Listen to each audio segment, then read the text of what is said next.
আর্মিরা BTS কে নিয়ে কেন এত প্রাউড ফিল করে জানো?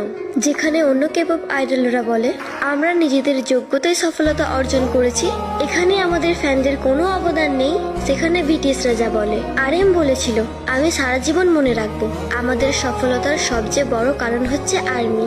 জিন বলেছিল পৃথিবী যখন আমাদের চিনত না, সেখানে আর্মিরা আমাদের বিশ্বাস করেছিল। আমি মনে করি বিটিএস আর আর্মি একে অপরের জন্যই তৈরি। জেহব বলেছিল আমার প্রিয় আর্মি, তোমরা কখনো নিজেদের একা মনে করবে না, কারণ বিটিএস সবসময় তোমাদের পাশে আছে। সুগা বলেছিল আমার জীবনের সবচেয়ে বড় অধ্যায় হলো আমার ভাইরা এবং আর্মিরা, কারণ তাদের সাথে আমি আমার সব থেকে সুন্দর মুহূর্তগুলো কাটিয়েছি। জিমিন বলেছিল আর্মি তোমাদের ভালোবাসাই আমাদের জীবনের সবচেয়ে বড় শক্তি।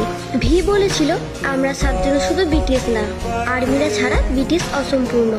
জাংকুক বলেছিল আমি যত বড় মঞ্চেই দাঁড়াই না কেন, মনে থাকবে